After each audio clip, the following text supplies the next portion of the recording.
చూడండి ప్రియులారా, దేవుని పరిశుద్ధ గ్రంథం నుండి మన ధ్యాన నిమిత్తమై దేవుని పరిశుద్ధ గ్రంథం నుండి లూకా సువార్త 19వ అధ్యాయము 9వ వచనమును చదవగా వెళ్దాం. ఇతడును అబ్రహాము కుమారుడే, ఎందుకనగా నేడు ఈ ఇంటికి రక్షణ వచ్చి ఉన్నది. హల్లెలూయా. బైబిల్ గ్రంథంలో జక్కయ్య గురించి తెలియని వారంటే ఎవరు ఉండరు. బైబిల్ జ్ఞానం కలిగిన ప్రతి వారు, లేకపోతే సండే స్కూల్కి వచ్చిన విద్యార్థులతో సహితము కూడా ఈ జక్కయ్య గురించినటువంటి ఆ మాటలు చాలా చాలా విషయాలు తెలుసుకునేటువంటి సందర్భాలు ఉన్నాయి. సండే స్కూల్ అడగండి జక్కయ్య ఎవరంటే జక్కయ్య ఒక చెబుతారు. ఇది చాలా పర్యాయాలు ఈ వాక్యాన్ని మనం చదువు చాలా ఆలకించాం. మళ్ళా దేవుడు ఎందుకు ఈ వాక్యాన్ని బయలుపరుస్తూ ఉన్నాడు అనేది మనము ఆలోచన చేయవలసిన వారమై ఉన్నాం. జక్కయ్యతో దేవుడు మాట్లాడుతూ ఉన్నాడు. జక్కయ్య జీవితాన్ని పాత జీవితము, క్రొత్త జీవితం. పాత జీవితంలో 4 లక్షణాలు, క్రొత్త జీవితంలో 4 లక్షణాలు. పాత జీవితంలో 4 లక్షణాలు ఏంటి? జక్కయ్య పాపి అయిన మనుష్యుడు. రెండోదేమో జక్కయ్య ధన వ్యామోహము కలిగిన వాడు. మూడోదేమో జక్కయ్య పొట్టివాడు. నాలుగవదేమో జక్కయ్య మేడు చెట్టు లాంటి స్వభావము కలిగిన వేషధారణ కలిగిన వాడు. ఈ 4 లక్షణాలు బట్టి జక్కయ్య ఇంటికి రక్షణ వచ్చింది. అంటే పాపిగా దేవుడు రక్షణ ఇచ్చేది, మోసం చేసి అన్యాయంగా డబ్బులు సంపాదించిన వారి ఇంటిగా దేవుడు రక్షణ ఇచ్చేది, లేకపోతే నీతో నేను ఉండలేను, నీ యొక్క ఆశీర్వాదాలు ఎదగలేను అని అని అని అనుకునేవాడిగా దేవుడు రక్షణ ఇచ్చేది, లేకపోతే వేషధారులుగా బ్రతికే వాడిగా దేవుడు రక్షణ ఇచ్చేదంటే కాదు. ఇవన్నీ కూడా దేవుడికి నచ్చని పనులు. వేషధారులైనా, అంటే అన్యాయంగా ధనాన్ని సంపాదించేటువంటి వ్యక్తులైనా, ఆ పొట్టితనము అంటే దేవుని విషయంలో దైవికమైన విషయాలను మరుగుజ్జు కలిగిన వారైనా, పాపులైన దేవునికి అసహ్యము. ఈ 4 లక్షణాలు. మరి క్రొత్త జీవితంలో 4 లక్షణాలు మనం చదివాం కదా. ఒకటేమో యేసును చూడాలనే ఆశ, రెండోదేమో యేసు కొరకు పరిగెత్తేటటువంటి పాదాలు కలిగిన వాడు, మూడోదేమో యేసు మాటల విషయంలో తొందర అంటే ఆలస్యం చేయకుండా తొందరగా త్వరపడి యేసు దగ్గరికి వచ్చి తన ఇంటికి తీసుకున్న వాడు, నాలుగవది యేసుతో నడిచి వెళుతున్నప్పుడు పాత జీవితమును విడిచిపెట్టి నూతన జీవితములోనికి వచ్చినటువంటి వాడు జక్కయ్య. అంటే పాత జీవితంలో 4 లక్షణాలు దేవునికి నచ్చలేదు, కానీ క్రొత్త జీవితంలోకి వచ్చేసరికి 4 లక్షణాలు దేవుడు చాలా ఇష్టకరంగా ఉన్నాయి. అందుకనే ఆ 4 లక్షణాలు ఎప్పుడైతే దేవుడు చూచాడో, కానీ యేసును చూడని ఆశ, యేసు కొరకు పరిగెత్తేటటువంటి మనస్తత్వము, యేసు విషయంలో ఆలస్యం చేయకుండా తొందర కలిగినటువంటి ఆ మనస్తత్వము, పాత జీవితాన్ని విడిచిపెట్టాలి, యేసులో వచ్చిన తర్వాత క్రొత్త జీవితంలో నేను అడుగు పెట్టాలని ఆలోచన కలిగినటువంటి జక్కయ్యలో ఈ 4 లక్షణాలు చూసిన దేవుడు ఏం చేశాడు? వెంటనే అన్న మాట, ఇదిగో ఇతడును అబ్రహాము కుమారుడే, నేడు ఈ ఇంటికి రక్షణ వచ్చింది. హల్లెలూయా, హల్లెలూయా. చాలా మంచిది బిడ్డరా. రక్షణ అనేది మనకు కావాలి, మనకు మన ఇంటికి ఉండాలి, మనకు ఉండాలి. చాలా మంది అంటున్నారు కదా, మేము రక్షించబడ్డామండి, మా ఇల్లు రక్షించబడింది ఏంటి అంటారు. ఇప్పుడు రక్షించబడిన వారు ఎలా ఉండాలి? అది మన యొక్క టాపిక్, అది మన యొక్క అంశం. రక్షించబడితే మనం ఎలా ఉండాలి? మన ఇంటికి రక్షణ వస్తే మన ఇల్లు ఎలా ఉండాలి? ఎటువంటి వాతావరణంలో ఉండాలి? మన ఇల్లు అయినా మనమైనా ఎటువంటి వాతావరణంలో ఉండాలంటే, ఒకటి దీర్ఘశాంతము కలిగిన వారిగా ఉండాలి అని మనము ముందుటి వారం ధ్యానం చేస్తాం. తర్వాత దేవుడి యొక్క రక్షణ మనలో ఉంటే, నేను రక్షించబడ్డానే కానీ మనం అనుకుంటే కనుక మనలో ఏం కనబడాలంటే రక్షణలో ఉన్నటువంటి ప్రత్యేకత. రెండవది జ్ఞానము అనేది మనము ధ్యానం చేస్తూ ఉన్నాము. హల్లెలూయా, హల్లెలూయా, హల్లెలూయా. అందుకనే చెప్పని ప్రియులరా జ్ఞానవంతురాలు తన ఇల్లును కట్టుకుంటూ ఉంటుందని వాక్యం సెలవిస్తుంది. చూడండి, దేవుని పరిశుద్ధ గ్రంథానికి మనం వస్తే గనుక సామెతల గ్రంథము 1వ అధ్యాయము 7వ వచనాన్ని చదవండి. యెహోవాయందు భయభక్తులు కలిగి ఉండుట దేనికి మూలము? తెలివికి మూలము. మూర్ఖులు జ్ఞానమును ఉపదేశమును తిరస్కరించుదురు. ప్రియుల వాక్యం చెబుతుంది.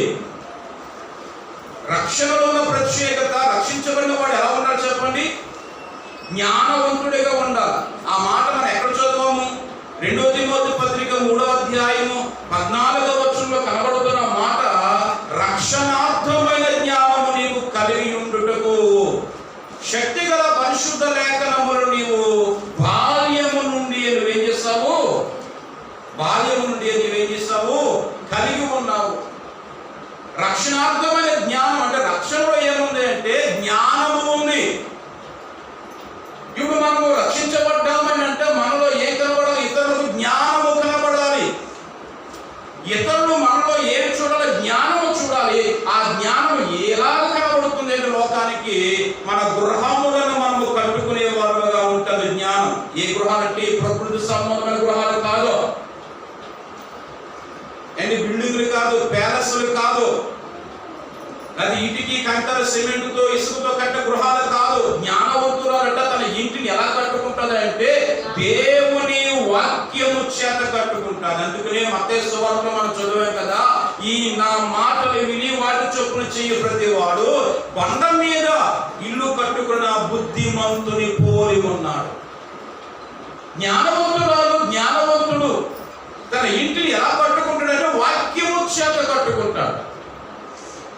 ఇంటికి ఎవడైనా ప్రారంభం చేసినప్పుడు పునాది కోసం ఆలోచన చేస్తాడు, స్లాబ్ కోసం కాదు. దేనికోసం? పునాది ఎలా కట్టాలి ఒక ఆలోచన ఉంటుంది. ఎన్ని అంతస్తులు కడితే దానికి తగ్గ పునాది భూమిలో కనబడాలి. దానికి దృఢత్వం భూమిలో అతను సంపాదించుకోగలుగుతూ ఉండాలి. ఒక 10 అంతస్తులు కట్టగలిగితే ఆ 10 అంతస్తులకు తగ్గ పునాది ఫౌండేషన్ ఎలా వేయాలి అని ఏం చేయాలి? ఆలోచన కలిగి ఉండాలి. పునాది అనేది ఇంటికి అవసరం. అలాగే మన జీవితానికి పునాది ఏమిటంటే వాక్యం. ఈ వాక్యం అనే పునాది మీద మన బ్రతుకులు ఏం చేసుకోవాలి చెప్పండి? కట్టుకుంటూ ఉండాలి. హల్లెలూయా. ఇది ఎవరు చేసే పని? జ్ఞానవంతులు చేసే పని. నువ్వు ఏ పని చేసినా సరే ఆ పని కింద ఏం కనబడాలి? వాక్యం కనబడాలా. పోయిన వారం చెప్పాను, నువ్వు ఏ పని చేసినా ఆ పనుల కింద అన్యాక్షరముల పునాదులు కాదు. ఏముండాలి చెప్పండి? వాక్యమైన పునాది. ఆ పని మీద ఉంటే కనుక నువ్వు వ్యాపారం చేస్తున్నా, వ్యవసాయం చేస్తున్నా, ఉద్యోగం చేస్తున్నా, ఇంకా చదువు అనేటటువంటి యొక్క అన్ని పనులు నువ్వు నిమగ్నం అయి ఉన్నా, ప్రతి దాని కింద ఉండవలసింది ఏమిటంటే వాక్యం అనేది పునాది ఉండగలిగితే ఆ వాక్యం అనేది పునాది మీద కట్టబడిన ప్రతి గృహము కూడా ఎలా ఉంటుంది చెప్పండి? వానలు వచ్చినా, వరదలు వచ్చినా, గాలి వీచినా అది ఎలా ఉంటుంది? చెక్కు చెదరకుండా, పడిపోకుండా దేవుడు ఆ గృహమును కాపాడుతూ ఉంటాడు. కానీ వాక్యం ఉంటుంది ఈ సామెత గ్రంథం 1:7లో మూర్ఖులు జ్ఞానమును ఉపదేశమును ఏం చేస్తున్నాడో తిరస్కరిస్తూ ఉంటారట. ఈరోజు పాస్టర్ గారు నేను రక్షించబడ్డానండి, నేను బాప్తిస్మము తీసుకున్నానండి, నేను పలానా సంఘంలో సభ్యుడునండి అని చెప్పుకోవడం కాదు.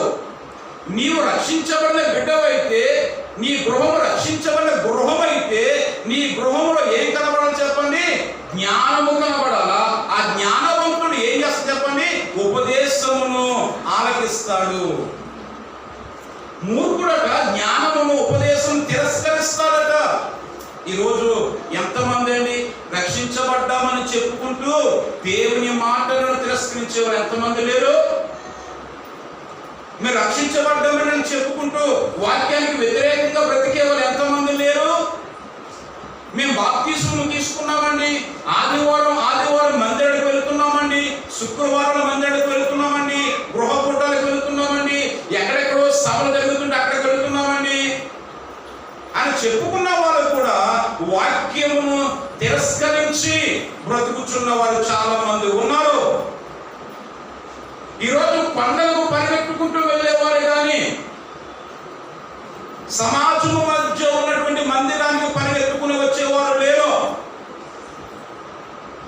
కొండలకు వెళ్ళి కింద మెట్టు కానించి పై మెట్టు వరకు మోకాల మీద ఎక్కేవారు ఉన్నారు కానీ మందిరంలో ఒక 5-10 నిమిషాలు మోకరించేవారు లేరు. అర్థమవుతుందా? కొండలకు వెళ్ళి ఈ యొక్క మొక్కులు తీర్చుకునేవారు ఉన్నారు కానీ మందిరానికి వచ్చి బ్రతుకులను మొక్కుకునేవారు లేరు, సమర్పించుకునేవారు లేరు. క్రిస్మస్ తర్వాత జనవరి 1 31st నైట్ ఆరాధన వాచ్నట్ సర్వీస్. ఆ రోజు ఒక తీర్మానానికి వస్తాం, ఈ 2021 ఎలా ఉండాలని చాలా మంది సమర్పించుకున్న వాళ్ళు ఉన్నారు. ఈ 2021లో నేను ఆదివారం మందిరానికి మానకుండా వస్తానండి, శుక్రవారం మందిరానికి మానకుండా వస్తానండి, గృహకూటాలకు మానకుండా వస్తానండి, అంతేకాదు వాక్యానుసారంగా ఉంటానండి, ఖచ్చితంగా దశమ భాగాలు తీస్తానండి, నేను దేవుని సన్నిధిలో ప్రతి శుక్రవారం ఉపవాసాలు ఉంటానండి. ఇలాంటి తీర్మానాలు తీసుకున్న వారు చాలా మంది కనబడతారు 31వ తారీఖు రాత్రికి. ఎందుకంటే తెల్లవారితే 12 దాటితే క్రొత్త సంవత్సరం అడుగు పెడతాం. 2020లో 31వ తారీఖు 12 గంటలకు నీ తీర్మానం నువ్వు ఏం చేస్తావు? ఆ వాగ్దానపు కార్డు, ప్రామిస్ కార్డు తీసుకుంటావు. వాగ్దానం ఆ వాగ్దానం తీసుకుని ఎక్కడ పేరు రాయించుకుంటావు. అది ఏ సంవత్సరం వచ్చిన వాగ్దానమో వెనకాల రాస్తావు. 2001లోనా, 2000లోనా, 2009లోనా, మర్చిపోతావేమో. నీ బైబిల్లో ఉంటాయి వాగ్దానాన్ని కూడా. ఒక్కసారి తీస్తావు, ఇది 2006లో వచ్చిందండి నాకు వాగ్దానం, ఇదేమో 2008లో వచ్చిందండి వాగ్దానం. బైబిల్లోనే ఉన్నాయి వాగ్దానాలు, బ్రతుకులలో కనబడతాయి. చెబుతున్నా కదండి, వాక్యం అంటుందండి. మూర్ఖుడు దేన్ని తిరస్కరిస్తాడట? జ్ఞానమును ఉపదేశమును తిరస్కరిస్తూ ఉంటారు. బైబిల్ గ్రంథాన్ని ఆలోచన చేస్తే పిల్లగా చాలా బాధాకరమైన విషయం. మందిరము ఊర్లలో అంటే ఊర్లో ఉన్న మందిరాలకు రండి. కొండలకు గుట్టలకు వెళ్ళకపోయినా తప్పేం కాదు, నీ బ్రతుకునేమైపోవు. కానీ అర్థమైందండి, అక్కడికి వెళ్ళిన తర్వాత అక్కడికి వెళ్ళిన తప్పు అంటలేదు, కానీ అక్కడికి మీద ఉన్నటువంటి ఇంట్రెస్ట్ లేదా ఆ ఆసక్తి గ్రామాలలో పట్టణాలలో ఉన్నటువంటి మందిరాల మీద ఉంటలేదండి. ఏడాదికి ఒకసారి వెళ్ళొచ్చేస్తున్నాం కదా, భారం తీరుకుంది అనుకుంటున్నారు. బరువు ఎక్కువైపోయింది, మీకు తెలుస్తా లేదు. ప్రతి సంవత్సరం వెళ్తానండి నేను. అక్కడ తీర్థాలు జరుగుతూ ఉంటాయండి, సంబరాలు జరుగుతూ ఉంటాయండి. వెళ్ళి అక్కడ 3 రోజులే ఉంటానండి. మంచిది ఉండు. మరి గ్రామంలో ఉన్నటువంటి సంఘాలు ఏమవుతాయి? అర్థమవుతుందా? వారం నీ కొరకు దేవుడు ఏర్పాటు చేసినటువంటి ఈ పరిశుద్ధమైన స్థలాలు ఏమవ్వాలి అంటే దానికి ఇచ్చిన ప్రాముఖ్యత దీనికి ఉండదా? వాక్యం సెలవిస్తుంది పిల్లరా, నువ్వు కొండలకు గుట్టలకు వెళ్ళడం కాదు, మందిరానికి క్రమముగా నువ్వేం చేయాలా? రావాలి. ఈరోజు చాలా మంది ఉన్నారు, బాప్తిస్మం తీసుకున్నానని చెప్పుకుంటూ అవకాశం ఉన్న మందిరానికి రాని వారు చాలా మంది ఉన్నారు. ఆరోగ్యం ఉన్న మందిరానికి రాని వారు చాలా మంది ఉన్నారు. పైగా వారు రక్షించబడ్డారండి, వారు బాప్తిస్మం తీసుకున్నారండి. నాకండి వాక్యం అంటే ఎంత ప్రేమో, దేవుడు అంటే ఎంత ప్రేమో అని చెబుతూ ఉంటారు పైకి. కానీ వారు ఒక ప్రక్క చేసే పని తెలుసా? వాక్యమును తిరస్కరిస్తూ ఉంటారు. ఏం చేస్తారు? వాక్యమును తిరస్కరిస్తూ ఉంటారు. చూడండి, ఇంకా మనం వాక్యంలోనికి మనం వెళ్తే కనుక వాక్యం ఇలా సెలవిస్తూ ఉంది. 5వ అధ్యాయమునికి రండి. 5వ అధ్యాయము సామెతల గ్రంథము 12వ వచనాన్ని చదివితే, అయ్యో త్రోసివేసితిని, నా హృదయము గద్దింపు నేనెట్లు తృణీకరించెను, నా బోధకుల మాట నేను వినకపోతిని, నా ఉపదేశకులకు నేను చెవి యొక్కలేదు. చాలు. ఇక్కడ ఒక వ్యక్తి చాలా బాధపడుతున్నాడు. ఆ వ్యక్తి ఎందుకు బాధపడుతుందో తెలుసా? ఆ వ్యక్తి యొక్కకు దేవుని వాక్యం వచ్చింది. నానా, సహోదరుడా, సహోదరి, నువ్వు ఇలా ఉంటే నీకు ఆశీర్వాదం అని దేవుడు అనేక పర్యాయాలు చెప్పాడు. అదే విషయం 7వ వచనం కనబడుతుంది. కుమారులారా, నా మాట ఆలకింపుడి, నేను చెప్పు ఉపదేశము నుండి తొలగకుడి. దేవుని వాక్యం వచ్చిందండి. ఆ వ్యక్తి యొక్కకు ఎలాగైతే వచ్చిందో మనందరి యొక్కకు ప్రతిరోజు దేవుని వాక్యం వస్తూనే ఉంది, ఏదో రూపంలో వస్తూనే ఉంది. ఈ వ్యక్తి యొక్కకు కూడా వాక్యం వచ్చింది. ఏదో వాక్యము, కుమారులారా నా మాట ఆలకింపుడి, నేను చెప్పు ఉపదేశం నుండి మీరు తొలగిపోవద్దు అని వచ్చినప్పటికీ కూడా ఈ వ్యక్తి చేసింది ఏంటి తెలుసా? పాపము వైపుకే పరుగులెత్తాడండి. పాపం వైపుకు పరుగులెత్తాడు. ఏంటి? ఎప్పుడైతే పాపం వైపు పరుగులెత్తాడో వాక్యం సెలవిస్తుందని 8వ వచనంలో, జార స్త్రీయుడు ఛాయకు పోక నీ మార్గము దానికి దూరము చేసుకును, దాని ఇంటి వాకిటి దగ్గరకు వెళ్ళకుము, వెళ్ళిన యెడల పరులకు నీ యవ్వన బలమును, క్రూరులకు నీ జీవిత కాలము ఇచ్చివేతు, నీ ఆస్తి వలన పరులు తృప్తి పొందుదురు, నీ కష్టార్జితము అన్యుల ఇల్లు చేరును, తొదకు నీ మాంసమును నీ శరీరము క్షీణించినప్పుడు. చాలండి. 8, 9, 10, 11 వచనాల్లో హెచ్చరికలు వచ్చాయి. ఏమని? జార స్త్రీ ఇంట ఉండు ఛాయకు నువ్వు వెళ్ళొద్దు, దాని ఇంటి వాకి దగ్గర కొన్ని వెళ్ళొద్దు. వెళుతావా? వెళ్ళిన యెడల ఏమవుతుంది?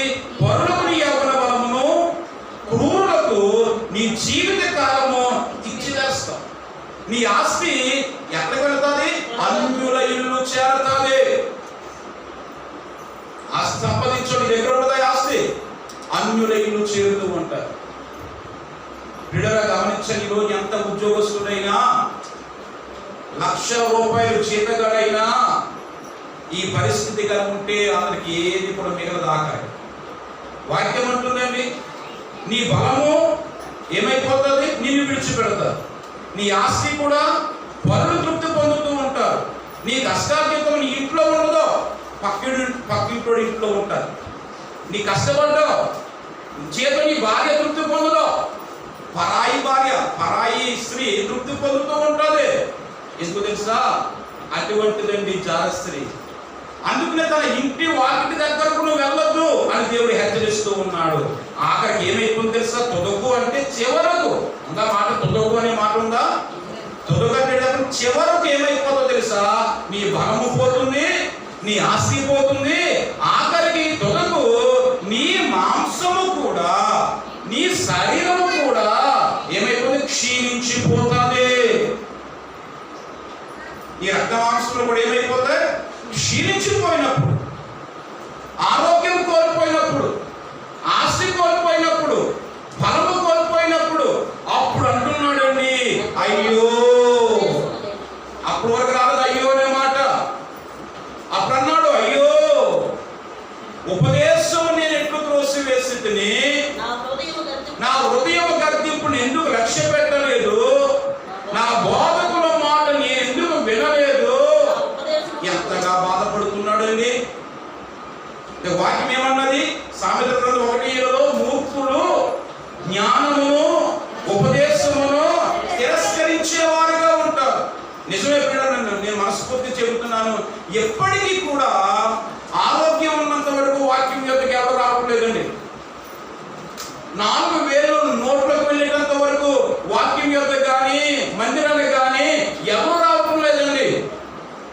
అతని ఇల్లు, అతని ఒళ్ళు కూడా సంతృప్తిగా ఉన్నంత వరకు దేవుడు అవసరం లేదు. ఇప్పటికీ చాలా మంది లాగే ఉన్నారు. నాకు రెక్క ముక్క బాగానే ఉంది కదా, నాకు అంతా సురక్షితంగానే ఉంది కదా. బాగోలేనప్పుడు ఒకలాగా, బాగున్నప్పుడు ఒకలాగా బ్రతికే వారు కనబడుతూ ఉంటారు. క్షీణదశకు వచ్చినప్పుడేమో దేవుడా మందిరం ఎప్పుడు తెరుస్తారు అని ఆశతో, ప్రార్థన ఎప్పుడు చేయాలని ఆశతో, మాట్లాడితే నోరిపితే దేవుడు అంటారు. క్షీణదశలో ఉన్నప్పుడు, ఆరోగ్యాన్ని కోల్పోయినప్పుడు, అండ్ మరణ పంచుల్లో ఉన్నప్పుడు అప్పుడు దేవుడు గుర్తుకొస్తూ ఉంటాడు. మరి ఆరోగ్యం కాస్త అనారోగ్యం కాస్త పోయి ఆరోగ్యంలోకి వస్తే అప్పుడు ఏమంటారు తెలుసా? దేవుడు అనే మాట నోటంటే రాదు, ఆదివారం గుర్తుండదు, మందిరం జ్ఞాపకం ఉండదు. అంతా కోల్పోయిన తర్వాత ఇతను అంటున్న మాట, అయ్యో నేను ఉపదేశమును త్రోసివేస్తాను. అయ్యో ఉపదేశం నా దగ్గరికి వచ్చిందండి, నా దగ్గరికి దేవుని వాక్యం వచ్చిందండి. ఏమని వచ్చింది? నీవు ఆ మార్గానికి దూరంగా ఉండు, దాని ఇంటి దగ్గర కూడా వెళ్ళొద్దు. వెళితే నీ యవన బలం పోతుంది, నీ ఆస్తి పోతుంది, నీ బలం పోతుంది, నీ యొక్క మాంసము, నీ యొక్క శరీరము క్షీణించిపోతుంది అని ఉపదేశం నా దగ్గరికి వచ్చినప్పటికీ కూడా నేనేం చేస్తాను? త్రోసివేస్తాను. అప్పుడు అంటున్నాడు, ఇదిగో నా బోధకుల మాట నేను వినకపోతే అయ్యో అని నెత్తి నోరు ఏం చేస్తున్నాడు? బాదుకుంటూ ఉన్నాడు. హల్లెలూయా, హల్లెలూయా, హల్లెలూయా. అందుకని ప్రియులారా, నీవు రక్షించబడిన బిడ్డవైతే నీలో జ్ఞానం ఉండాలి. నువ్వు జ్ఞానవంతుడు అయితే నువ్వేం చేస్తావు చెప్పండి? జ్ఞానవంతుడు అయితే ఉపదేశమును తిరస్కరిస్తావా, అంగీకరిస్తావా? దేవుని మాట త్రోసివేస్తావా, హత్తుకుంటావా? రక్షించబడిన బిడ్డవైతే నా మాట ఇంకా అర్థం కాదని అనుకుంటున్నాను. అమ్మా అర్థమవుతుందా?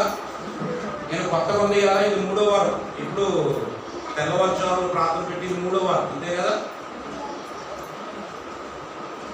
ఈ 3 వారాలు ఈ వారం వచ్చిన మనం కొత్తగా ఉండొచ్చేమో ఉన్నారా? ఈ 3 వారాలు ఈరోజు ఈ వారం కొత్తగా వచ్చిన ఏమో ఉంటే ఉండొచ్చు. అర్థమవుతుందా వాక్యం? అర్థమవుతుందా? రక్షించబడిన బిడ్డలమైతే మనలో ఏం కనబడాలి? జ్ఞానం కనబడాలి. మనలో జ్ఞానం ఉంది అనడానికి నిరూపణ ఏమిటంటే దేవుని వాక్యాన్ని మనము త్రోసివేయము, దేవుని వాక్యాన్ని హత్తుకుంటాము, ప్రేమిస్తాం. అలాగని రాత్రులు పక్కలు బైబిల్ గుండె మీద ఎప్పుడు కూడా కాదు. అర్థమవుతుందమ్మా? గుండె ఏది నీరసంగా ఉన్నప్పుడు, లేదా మనం ఏదైనా గాలి చేష్ట కనబడినప్పుడు గుండె మీద తల కింద పెట్టుకోవడం కాదు. బైబిల్ ఏమో తెలుసా? ప్రేమించడం అంటే తెలుసా? ఈ బైబిల్ గుండెకి హత్తుకోవడం మంచిదే.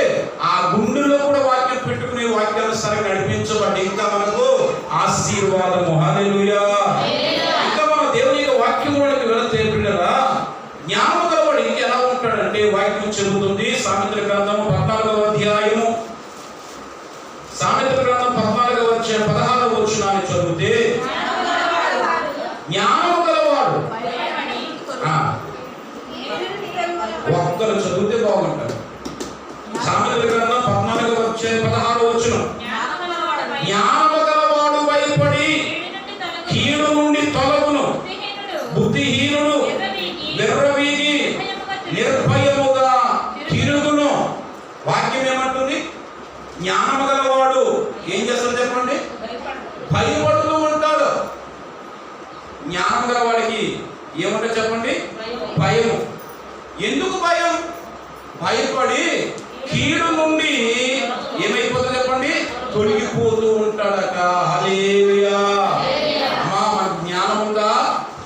మనకు జ్ఞానం ఉంటే ఆ జ్ఞానం ఎలా పనిచేస్తుంది చెప్పండి? భయపడుతూ ఉంటుంది. ఏ విషయంలో?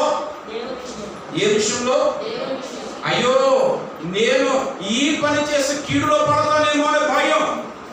జ్ఞానం ఉంటే యేసేపు గారికి ఎటువంటి పరిస్థితి ఎదురయ్యింది?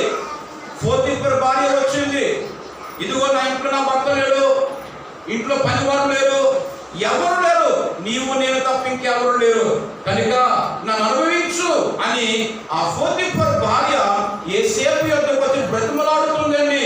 కానీ యేసేపు జ్ఞానవంతుడు. భయం ఉంది. ఏట భయం తెలుసా?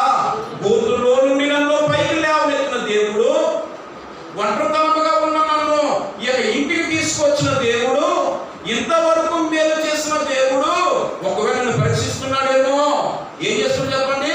భయము కలిగి, ఇదిగో నేనైతే దుష్కారం చేసి దేవుని అవమానపరుస్తానా అని ఏం చేసి చెప్పండి? ఆ ప్రాంతాన్ని విడిచిపెట్టి పారిపోయినట. భయపడి పారిపోయాడు. ఎవరో? జ్ఞానవంతుడైతే భయపడుతూ ఉంటాడని, అయ్యో ఈ మాట అంటే ఒక కీడులో పడతానేమో, ఇక్కడికి వెళ్తే కీడులో పడతానేమో, వారితో ఉంటే కీడు వస్తుందేమో, లేకపోతే ఇటువంటి పనులు చేస్తే నా బ్రతుకు కీడులో ఉంటుందేమో అని భయపడుతూ ఉంటాడు. అందుకనే జ్ఞానవంతుడని పిలువబడుతూ ఉన్నాడు. హల్లెలూయా, హల్లెలూయా.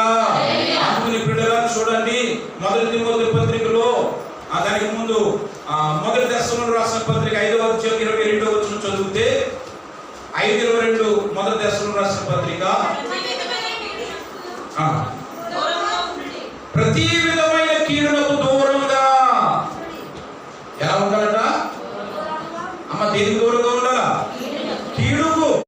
వాక్యమే ఉంటుంది, ప్రతి విధమైన కీడుకు ఎలా ఉండాలంట? దూరంగా. ఇప్పుడు కీడుకు మనం దూరంగా ఉండాలి. మనలో ఏముండాలా? మనలో ఏమన్నా జ్ఞానం ఉండాలి. జ్ఞానం కలిగిన ప్రతి వాడు పిల్లరా ప్రతి విధమైన కీడుకు దూరంగా ఉంటాడు. నేను చెబుతున్నాను, ప్రతి విధమైన కీడుకు దూరంగా ఉంటాడు. ఆ కీడు ఎలా వస్తుందో వాడు గమనిస్తూ ఉంటాడు. ఎందుకంటే దైవ భయం అనేది అతనిలో కలిగి ఉంటాడు కనుక. ఒకసారి చూడండి, మొదటి తిమోతి పత్రిక 6:10 మనం వస్తే కనుక అక్కడ తిమోతి గారు చెబుతున్న మాట, ఎందుకనగా ధనాపేక్ష సమస్తమైన కీడులకు మూలము. కొందరు దాన్ని ఆశించి నానా బాధలతో తమ్మును తామే ఏం చేస్తున్నారు? పొడుచుకున్నారు. కీడంటే బైబిల్ చెబుతుంది. కీడంటే చెప్పండి, ధనాపేక్ష సమస్తమైన కీడులకు మూలమేంటి? మా కీడుకు మూలం ఏంటి చెప్పండి? ధనాపేక్ష, అంతే, ఇంకోటి కాదు. మూలం తెలుసుకోవాలి మనం. రోగానికి మూలం ఏంటి తెలుసుకుంటే మనం రోగం నుంచి తొందరగా మనం బయటకు రాగలం. కీడుకు మూలము ధనాపేక్షగా వాక్యం అంటుంది. ధనాపేక్ష సమస్తమైన కీడులకు, 1, 2 కాదు, సమస్తమైన కీడులకు మూలం ఏమిటంటే ధనాపేక్ష. హల్లెలూయా, హల్లెలూయా. ఇంట్లో జరగకూడదు జరుగుతుంది అంటే దానికి మూలము ధనాపేక్ష. ఏదో కీడు వచ్చి పడిందండి, మన కొంపలగా అయిపోయింది అనుకుంటున్నా తప్ప ధనాపేక్ష వల్ల నా కొంపలగా అయిపోయిందని ఎవరు గమనిస్తలేరు. నా ఒళ్ళెలగా అయిపోయిందంటే ఏదో పెట్టారని అనుకుంటున్నారు, కానీ ఎదుగో ధనాపేక్ష వల్ల నేను ఇలా కృంగిపోయాను అని ఎవరు కూడా భావించడం లేదు. వాక్యం అంటుంది సమస్త కీడులకు మూలం ఏమిటంటే ధనాపేక్షే. సమస్తమైన కీడులకు మూలం. మీరు అబ్జర్వేషన్ చేయండి పిల్లరా, ఆ తప్పిపోయిన కుమారుడు ఆరోగ్యంలో నుంచి ఆరోగ్యంలోకి ఎందుకు వచ్చాడు? ఒక ధనవంతుడిగా ఉండవలసినటువంటి కుమారుడు దరిద్రంలోనికి ఎందుకు వచ్చాడు? మాట్లాడితే అనేక మంది పనివారు ఉన్నటువంటి ఆ ధనవంతునికి చూడడానికి కూడా పలకించడానికి కూడా దిక్కు మొక్కలేని స్థితికి ఎందుకు వచ్చాడు? దానికి మూలం ఏమిటి? అంతే కదా? అవునంటారే కాదంటారా? అవునంటారే కాదంటారా? అతను ఆరోగ్యాన్ని కోల్పోయి అంటే ఆ ధనం మీద ఆసక్తి అతను ఏం చేసింది? ఏం చేసినామా? దరిద్రుడిగా చేసింది. బైబిల్ చెబుతుంది, ఏమైనా కీడు వచ్చి పడుతుందా అంటే నీ సంపాదన వల్లే, ఇంక వేరొకటి ఏమీ కూడా లేదు. హల్లెలూయా. దాన్ని ప్రక్కనెట్టి దానివల్లండి దీనివల్లండి అని ఒకరి మీద ఒకరు సాకులు చెప్పుకునేవారు ఉంటారు. మా కొంపలుగా అయిపోవడానికి అదేంటి కారణం, మీ నెలగా అయిపోవడానికి కారణం వారండి అని చెప్పుకునేవారు ఉంటారు తప్ప మన బ్రతుకులను తప్పులు మనం ఏమాత్రం కూడా పట్టించుకోకుండా ఉంటూ ఉంటాం. ఏంటి అపోస్తల కార్యాలకు 5వ అధ్యాయానికి వస్తే అక్కడ ఒక దంపతులు కనబడుతున్నారు. అన్నయ్య సప్పీరాలు ఏమైపోయారు? అననీయ సప్ఫీరాలు ఏమైపోయారు? చచ్చిపోయారండి. భార్య భర్తలు ఇద్దరు కూడా ఒకే రోజు ప్రాణాలు కోల్పోయారండి. ఒకే ఇంట్లో 2 శవాలు లేసాయి ఆ రోజు.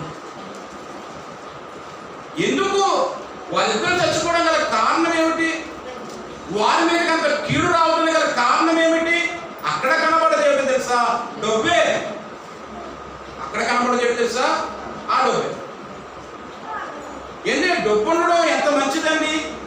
మరి డబ్బు వల్ల ఎందుకు కీళ్ళు వస్తాయంటే డబ్బు ఉండడం మంచిదే, కానీ దాన్ని వినియోగించుకునే పద్ధతుల్లో మనం ఏమైపోతున్నాం? తప్పుడు అడుగులు వేస్తూ ఉన్నాం.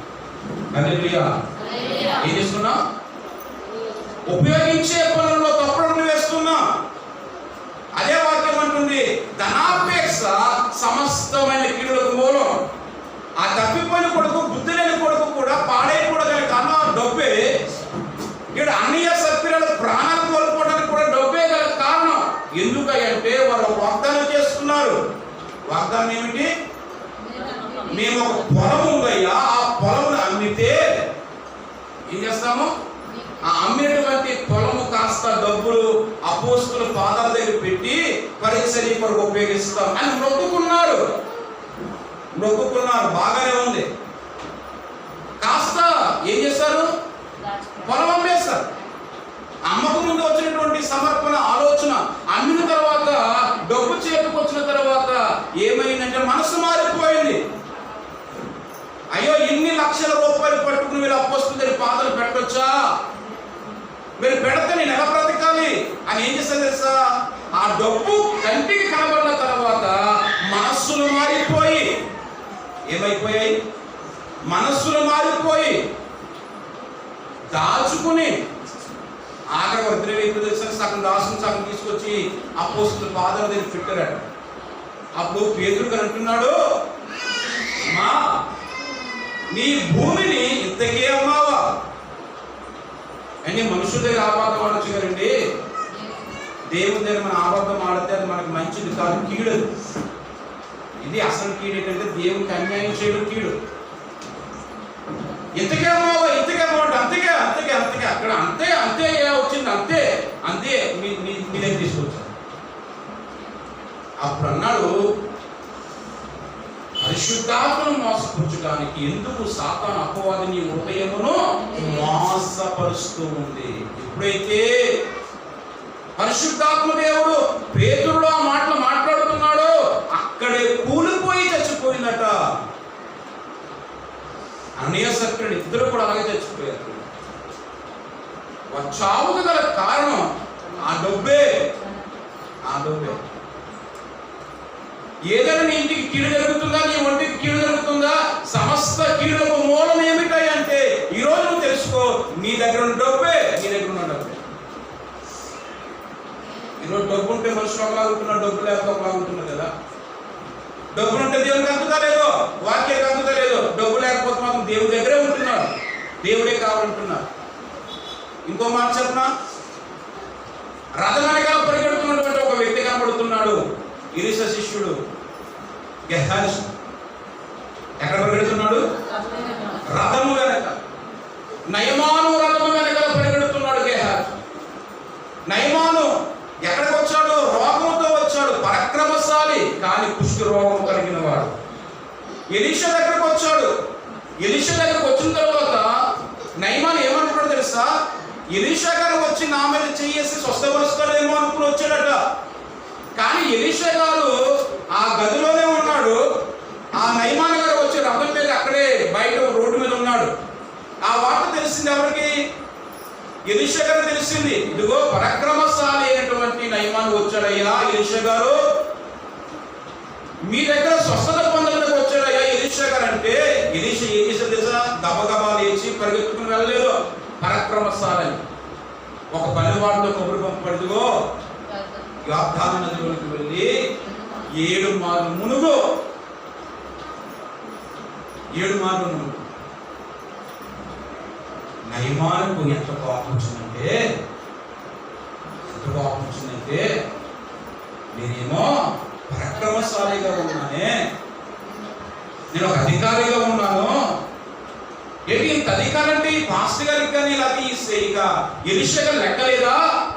నా రథం దగ్గర కూడా రాలేదు, మాట్లాడలేదు, పలకరించడం, నమస్తే చెప్పలేదు, ఎవరితో పంపుతున్నాడు కబురు అని కోపగించి వెనక్కి వెళ్ళిపోతున్నాడు. అప్పుడు పనివాడు అన్నాడు, అయ్యా ఎలీషా గారు వచ్చి ఎవరికైనా కొంతమంది భోజనం పెట్టండి పెట్టరా, లేదా కొంతమంది వస్త్రదానాలు చేయాలంటే చెయ్యరా? కానీ ఎలీషా గారు ఏమన్నారు? ఆ వాగ్దానంలోనికి వెళ్ళి 7 మార్లు అంటే ఎందుకయ్యా నీకు అంత కష్టం అంటే మనసు మార్చుకుని వెనకకు వచ్చి 7 మార్లు మునిగించడానికి ఏమైంది? పసిపిల్ల దేహం వంటి దేహముగా మారింది. అప్పుడు కృతజ్ఞత కలిగి సేవకుల యొద్దకు వచ్చి కానుకలు ఇవ్వబోతుంటుంటే వద్దన్నాడు. అక్కడ దేవుడి గారు చూసుకున్నటువంటి గెహాజీ గారు మాత్రం ఎందుకు వద్దంటున్నాడు నా యజమానుడు అని ఏం చేశారు తెలుసా? నయమాను వెళ్ళిపోయిన తర్వాత ఎలీషాకు తెలియకుండా గెహాజీ గారు రథం వెనకాల పరిగెట్టుకుంటూ వెళ్ళి వాటిని బహుమానాలు తీసుకుని ఒక దగ్గర దాచిపెట్టి మెరిగిన వాళ్ళకు వచ్చి ఆ గుమ్మం దగ్గర నిలబడ్డాడు. ఎలీషా అంటున్నాడు, గెహాజీ ఎక్కడికి వెళ్ళావయ్యా? ఎక్కడికి వెళ్ళావు? నేను ఎక్కడికి వెళ్ళలేదయ్యా, ఇక్కడే ఉన్నాను. అప్పుడు గెహాజీ అంట ఎలీషా అంటున్న మాట తెలుసా? ఆ రథము వెనకాల పరిగెత్తున్నప్పుడు నేను నీతో రాలేదా? ఎక్కడ పరిగెత్తావు? రథము వెనకాల నువ్వు పరిగెత్తుతున్నప్పుడు నేను నీతో ఉండలేదనుకుంటున్నావా? నేను నీతో రాలేదనుకుంటున్నావా? ఆ పరాక్రమశాలైనటువంటి ఆ నయమాను దగ్గర నువ్వు పుచ్చుకున్న బహుమానములు తీసుకున్నప్పుడు నేను చూడలేదనుకుంటున్నావా? నువ్వు దాచిపెట్టినప్పుడు నేను చూడలేదనుకుంటున్నావా? అక్కడ జరిగింది తెలుసా? నయమాను ఏ కుష్ఠరోగం అయితే ఇక్కడ విడిచిపెట్టి వెళ్ళాడో ఆ కుష్ఠరోగం నీకు నీ కుటుంబానికి వచ్చుడుగా. చూడండి పిల్లగా, ఆరోగ్యవంతుడిగా పరిగెత్తినటువంటి గెహాజీ కుష్ఠరోగంగా మారిపోయాడు. ఎందుకు అంటే తన అపేక్ష సమస్తమైన కీడులకు మూలము. హల్లెలూయా, హల్లెలూయా. తెలుసుకోవాలి వాక్యాన్ని గ్రహించాలి. ఏదైనా కీడు జరిగిందంటే నీ మైండ్ అంతా కూడా ఎక్కడికి వచ్చేలా? నువ్వు డబ్బులు ఎలా కూర్చోబెట్టావు అక్కడ రా, అక్కడికి వచ్చే నీ మైండ్ అంతా, నీ ఆలోచన అక్కడికి వచ్చే. ఈ రోజు నీకు ఏదో కీడు జరిగింది, ఎందుకు జరిగింది? నేను ఎలా కూర్చోబెట్టాను, ఎలా నేను దాన్ని ఉపయోగించాను, అక్కడ నువ్వు రాగలిగితే, మూలం ఎందుకు రాగలిగితే అలా కూర్చోబెట్టబట్టా, అలా తినబట్టా, అలా తిరగబట్టా, అలా తాగబట్టా నాకు ఇలాంటి రోగం వచ్చింది, అప్పుడండి నువ్వు గ్రహిస్తావు. అంతే తప్ప ఆ తప్పులు ఎవరెవరి మీదకు పెట్టేసి వాళ్ళ వలన కీడొచ్చిందండి, దీని వల్ల కీడొచ్చిందని నువ్వు ఎవరి మీద కూడా ఆ నెపములు మోపవద్దని వాక్యము సెలవిస్తుంది. హల్లెలూయా, హల్లెలూయా. చూడండి ఒకసారి బైబిల్ గ్రంథంలోకి మనం వస్తే కనుక, బైబిల్ గ్రంథానికి వస్తే కనుక సామెతల గ్రంథం, ఈ వాక్యం చదువు మనం ముగించుకున్న సమయం అయింది. సామెతల గ్రంథం 20వ అధ్యాయం 1వ వచనం.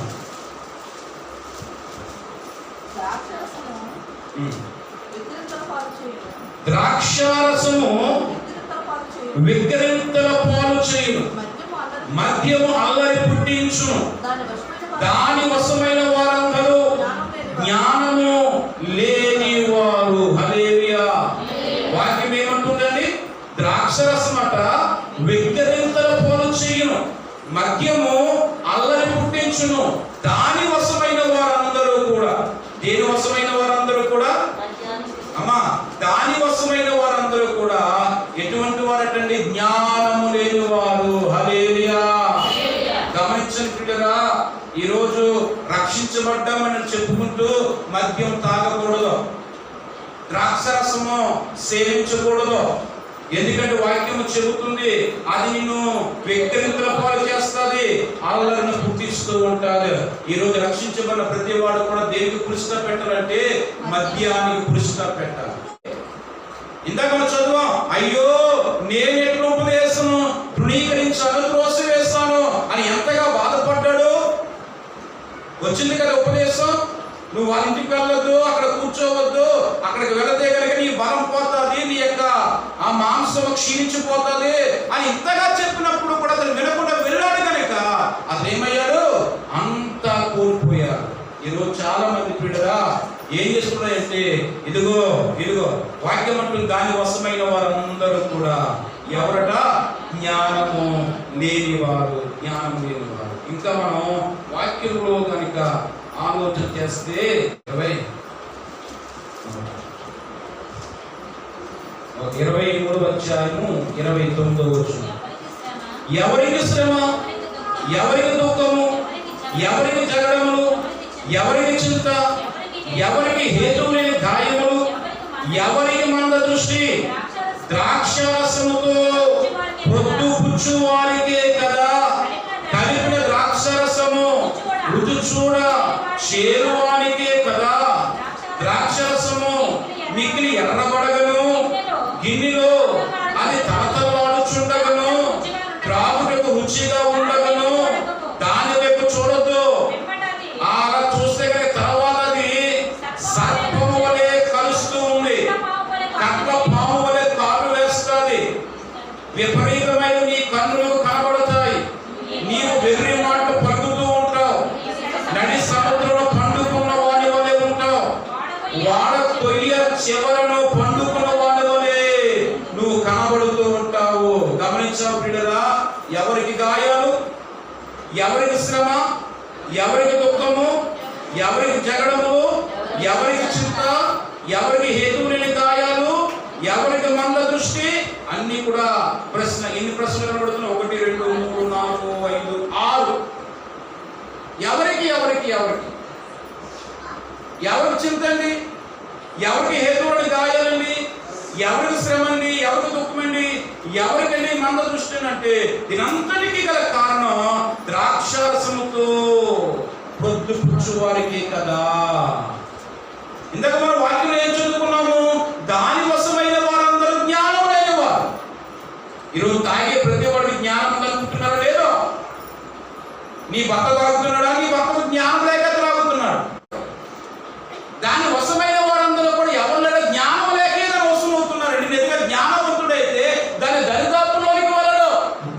వాక్యం అంటుంది, ఎవరికి చింత, ఎవరికి దుఃఖము, ఎవరికి శ్రమ, ఎవరికి ఆ జగడములు, ఎవరికి హేతువులైన గాయాలు, ఎవరికి మంద దృష్టి, దీని వల్లే కదా అంత కీడు వచ్చింది, దీని వల్లే కదా వాక్యం సెలవిస్తుంది. పిల్లరా, ఈ యొక్క ఉదయకాల పిల్లల వాక్యం మనకిస్తున్న సహోదరుడా సహోదరి, నువ్వు జ్ఞానవంతుడు అయితే, నువ్వు రక్షించబడిన బిడ్డవైతే కనుక, నీ ఇంటికి రక్షణ వస్తే కనుక నీవు నీ ఇల్లంతా కూడా దేవునితో నింపబడాలి. చెప్పండి, జ్ఞానంతో నింపబడాలి. నువ్వు జ్ఞానంతో నింపబడ్డావు అనడానికి గల కారణం ఏమిటంటే నువ్వు భయపడి ప్రతి విధమైన కీడుకు దూరంగా ఉంటావు. నువ్వు జ్ఞానవంతుడిగా ఉన్నావు అనడానికి మూలం ఏంటి తెలుసా? నీవు ఉపదేశమును ఏం చేస్తావు? హత్తుకుంటావు తప్ప త్రోసివేయవు, తృణీకరించవు. నువ్వు జ్ఞానవంతుడు అని నువ్వు అందరికి నిరూపణ తెలుసండి, ఈ మద్యపానీయాలకు దూరంగా ఉంటావు. దానివల్లే సమస్తము ముప్పు తెచ్చిపెట్టేది. అదే ప్రార్థన చేయాలి. మన ఇళ్లలో తాగుబోతులు ఉండకూడదు. తాగుబోతులు ఉండటం వల్ల ఒళ్ళు గుళ్ళైపోవడం తప్ప ఏమీ లేదు. కారణం